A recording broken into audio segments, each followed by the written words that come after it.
नमस्कार। साहित्य तक के बुक कैफे की एक दिन एक किताब में मैं जयप्रकाश पांडे आपका स्वागत करता हूं और आज मैं हिंदी साहित्य की चर्चित रचनाकार उर्मिला शीरीज की 10 प्रतिनिधि कहानियां के साथ उपस्थित हूं। ये 10 प्रतिनिधि कहानियां जो है यह किताब घर का एक बहु महत्वाकांक्षी कथा योजना है और इसका उद्देश्य यह है कि जो हिंदी साहित्य के शीर्षस्थ कथाकार हैं वे स्वयं अपनी चुनी हुई कहानियों का संकलन जो है वह दें प्रकाशक को और कथाकार यह भी दें वक्तव्य कि उन्होंने इन कहानियों को प्रतिनिधि कहानियों के रूप में क्यों चुना। हिंदी साहित्य के तमाम बड़े हस्ताक्षर इस श्रृंखला में 10 प्रतिनिधि कहानियां की श्रृंखला में आ चुके हैं। उर्मिला शीरीज ने भी अपनी कहानियों को 10 जो प्रतिनिधि कहानियां उन्हें लगती हैं उनको इस संकलन में दिया है। सिगरेट, चीख, बांधो न नाव इस ठाव बंधु, निर्वासन, उसका अपना रास्ता, पत्ते झड़ रहे हैं, बिवाइयाँ, दीवार के पीछे, यात्रा तथा अय देश बता तुझे हुआ क्या है। ये 10 कहानियाँ इस श्रृंखला में शामिल हैं। उर्मिला शीरीज या जो दूसरे कथाकार हैं जो इस श्रृंखला के तहत प्रकाशित हुए हैं वह क्यों बड़े हैं, जब आप इन कहानियों को पढ़ेंगे तो आपको भान होगा। मैं 2 कहानियों की बात करूंगा इस श्रृंखला से। बांधो न नाव इस ठाव बंधु, यह जो कहानी है, मैं पिछले दिनों जब मध्य प्रदेश की यात्रा पर था वहाँ किसी से मेरी मुलाकात हुई और मैंने उर्मिला शीरीज का जिक्र किया तो उन्होंने उस कहानी की चर्चा की। इस संग्रह के आने से पहले मैंने उस कहानी को नहीं पढ़ा था। जब यह संग्रह आया तो मेरे दिमाग में आया कि इसकी सभी कहानियों के साथ साथ पहले मैं ये उस कहानी को देखूं जिस कहानी का जिक्र उन्होंने किया था और इतने सम्मानजनक भाव से उर्मिला शीरीज के लेखन को याद किया था। यह कहानी एक अद्भुत कहानी है। अद्भुत इस लिहाज से, हालांकि इस संग्रह की सभी कहानियां अद्भुत हैं, लेकिन कुछ कहानियां ऐसी होती हैं जो किसी लेखक को, किसी रचनाकार को, कुछ रचनाएं ऐसी होती हैं जो अपने सृजनकर्ता को बड़ा बनाती हैं। बांधो न नाव इस ठाव बंधु इसी तरह की कहानी है। इस कहानी में एक बुजुर्ग व्यक्ति है जिसका बहुत समृद्ध जीवन होता है।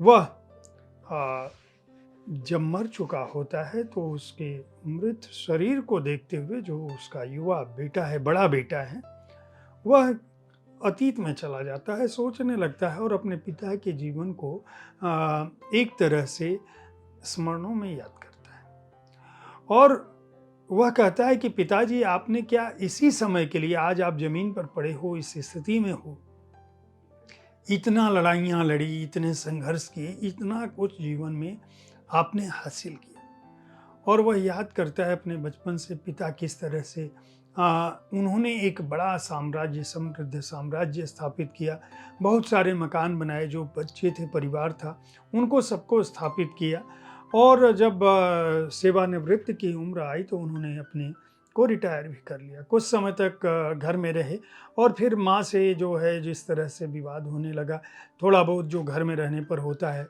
नोक झोंक उम्र के साथ, वह होने लगा और फिर उन्होंने अपने को नए सिरे से कोशिश की कि फिर एक व्यवसाय शुरू करें। उन्होंने फिर व्यवसाय शुरू किया और उस व्यवसाय को भी चला नहीं पाया और फिर मझले बेटा जब आया तो मझले बेटे को रख लिया। मझले बेटे बहू से, फिर बहू का सास से झगड़ा होने लगा और ये बीच में फंस गए। ये बड़ा बेटा बता रहा है, याद कर रहा है इन सारी घटनाओं को और फिर वो याद करता है कि जब पिताजी बीमार होने लगे और बीमारी की अवस्था में एक दिन वो अपने बड़े बेटे से बहुत खुले हुए थे और उसको कहते हैं कि तुम मुझे ले चलो। ले कहाँ चलो? उस मकान जिस मकान पर कहा जाता है कि किराएदारों का कब्जा है। वो बार बार कहते हैं कि उसको लोग निकाल देंगे। ये लड़का सोचता है कि क्या पिताजी बात कर रहे हैं, वहाँ से तो हटकर आए हैं और निकाल देंगे, ये फिर माँ से झगड़ा की बात होगी। वो बार बार माँ को तकता रहता है कि माँ ना सुन ले उनकी बातचीत। वो बहुत व्यग्र होते हैं, वो कहते हैं ले चलो, और फिर वो बताते हैं कि वो कम उम्र में विधवा हो गई थी और एक दिन उनको किस स्थिति में वो स्त्री मिली थी और उसको उन्होंने रख लिया, उस घर में रख लिया। और वो पिता बताते हैं कि उससे मेरा मनुष्यता का संबंध है, आत्मा का संबंध है, भावनाओं का संबंध है। और यह लड़का सोचता है क्या इसी के लिए मेरी माँ आज चिड़चिड़ाती है और इनसे इस तरह से झगड़ा है। हर बेटा अपनी समृद्धि को, हर परिवार का हर सदस्य जो आर्थिक रूप से प्राप्त है उसकी बात करता है, उसको सोचता है उनसे, लेकिन ये बार बार जाने की जिद करते हैं कि मैं आखिरी बार देख लूँ और उसको लोग निकाल ना दें। एक बार बेटा ये ले जाने की भी कोशिश करता है बहाना करके कि मैं अपने पिता को अपने पास ले जा रहा हूँ। आधे रास्ते उनकी तबीयत खराब होती है, वापस ले आता है और कुछ समय बाद वो चले जाते हैं। बेटा उनके अंतिम संस्कार के लिए कोशिश करता है, इंतजार करता है कि शायद वो स्त्री आ जाए। वो नहीं आती और फिर ये अंतिम संस्कार करता है और याद करते करते जब अंतिम संस्कार कर रहा होता है, उसके बाद जब लौट आता है और वहाँ बैठा होता है, उसको ज़मीन देखता है, वो सब अतीत की बातें याद आती हैं, पिता की बात याद आती है। तब देखता है कि दरवाजे पर एक लड़का है जो उस स्त्री को लेकर आया है और वह आती है और घर में लोग चीखने चिल्लाने लगते हैं, मझला बेटा और दूसरे लोग देखते हैं और कहते हैं इसी के चलते वह वहाँ पे किराएदारों को नहीं निकाल रहे थे, सारा पैसा तो ये हड़पती थी। वह चाबी छोड़ती है। बड़ा बेटा कोशिश करता है, कहता है कि तुम चाबी मत छोड़ो, लेकिन वह नहीं मानती है और वो सोचता है इतनी रात में वो कहाँ जाएगी। फिर चीख चिल्लाहट मचती है और वह स्त्री चली जाती है। ये बाहर निकलता है, लौट कर आता है तो देखता है कि चाबी का छल्ला गिरा हुआ है। मैंने जितनी सहजता से ये बात कह दी, उतनी सहजता से यह कहानी लिखी नहीं गई है। इसका भाषा, इसका शब्द शिल्प, इसकी संवेदना, इसका जो कथ्य का कौशल है, इसकी जो कथन की कहन की बुनावट है, वह इस कहानी को महत्वपूर्ण बनाती है। और सभी कहानियाँ लगभग इसी तेवर, इसी अंदाज की हैं। इनमें आत्मा का मर्म है। अगर मैं बीमाइया कहानी की बात करूं, मैं एक कहानी का और छोटी सी कहानी है, उसका भी मैं उसका संक्षेप में आपको बताऊं कि वह कहानी इस तरह की है कि एक दुकान है स्वर्णकार की जिसके यहाँ लाइन लगती है। लोग वहाँ आते हैं और बंधक पे सामान रखते हैं। जो लोग बंधक पे रखते हैं वो सामान कभी छूटता नहीं है, बंधक पे गहने रखते हैं। वहाँ एक लाइन लगी है, धीरे धीरे वो दुकानें बढ़ती जाती हैं और वहाँ जो बंधक रखने के लिए, जो स्वर्णाभूषण बंधक रखने के लिए आते हैं, वो कौन होते हैं? किसान होते हैं। और एक वहाँ लंबी लाइन लगी है, 3-4 काउंटर हैं, सबके पास खाता बही है।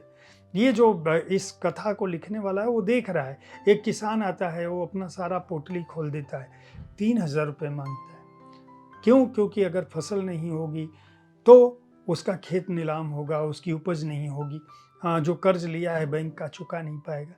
सब कुछ कहता है लेकिन सेठ पैसा देने को तैयार नहीं। कहता है कि ये तो 2500 का है। किसी गहने को रगड़ता है, कहता है गिलट है, किसी को कहता है ये सोना नहीं है, किसी में कहता है ये है। वो कहता है बेच दोगे तो वो भी नहीं मिलेगा, मैं तो इसको बंधक रख के। अंततः उसकी पत्नी, जो किसान की पत्नी होती है, वह आती है, अपने पैरों से एक तरह से पाजेब निकालती है जो बहुत असली है, बहुत उसको ध्यान से देखती है, जो जिस करुणा से वो देखती है और उसको देती है। बहुत ही उस भाव से लेता है सेठ कि होता तो नहीं है लेकिन चलो तुमको 3000 दे देते हैं। इस तरह की भावना है। और फिर जब वो जाने लगती है तो उसके पैरों की ये बीमारियाँ जो है, जो पाँव में फटी है, वह है ये सूत्रधार। देखती है अगले दिन अखबारों में खबर छपी है कि इतने किसानों ने आत्महत्या कर ली। उसको उस पंक्ति में, उस लाइन में खड़े किसानों का चेहरा याद आता है, जो दूसरे राज्यों के किसान हैं, जिनका मृत शरीर उस अखबार में छपा होता है, जिनके कर्ज की घटनाएं छपी होती हैं, लेकिन उसको उस पंक्ति में खड़े किसानों का चेहरा याद आता है। ये जो सेठ, साहूकार, यह जो व्यवस्था है, वह किस तरह से जो लोग ज़रूरतमंद हैं, जो एक तरह से कह सकते हैं कि श्रम करने के बावजूद व्यवस्था का शिकार हैं, किस तरह से उनके साथ अन्याय करता है और सत्ता भी, व्यवस्था भी उन्हीं का शोषण करती है जो गरीब हैं। ये कहानियाँ अपने मर्म में श्रेष्ठ हैं। इन कहानियों को निश्चित रूप से पढ़ा जाना चाहिए और उर्मिला सीरीज़ जी को इस बात के लिए बधाई दी जानी चाहिए कि इस तरह की रचनाओं से उन्होंने हिंदी साहित्य को समृद्ध किया है। ये कहानियाँ हर उस व्यक्ति को पढ़नी चाहिए जो हिंदी साहित्य में रुचि रखता है, जो उर्मिला सीरीज़ के लेखन का प्रशंसक है, उसे भी पढ़नी चाहिए। उर्मिला सीरीज़ जी के बारे में आप हमारे कार्यक्रम में भी सुन सकते हैं। उनसे मैंने साक्षात्कार किया है, उनके जीवन के बारे में, उनके लेखन के बारे में भी जान सकते हैं। 10 प्रतिनिधि कहानियाँ उर्मिला सीरीज़ के इस संग्रह को किताब घर ने प्रकाशित किया है। इसके हार्ड बाउंड संस्करण का मूल्य जो है वह 550 रुपये है। उम्मीद है साहित्य तक का यह एपिसोड आपको पसंद आया होगा। इस कार्यक्रम में आप किस तरह की पुस्तकों की चर्चा चाहते हैं, इसके बारे में अपनी राय से ज़रूर अवगत कराएं। हमारी कोशिश होती है कि विविध विधाओं की पुस्तकों के साथ आपके पास मैं हर दिन पहुंचूं, ताकि आपको अपनी पसंद की पुस्तक चुनने में आसानी हो। कल ठीक किसी समय ऐसी ही किसी एक कृति के साथ मैं फिर मिलूंगा। देखते रहिए साहित्य तक। धन्यवाद।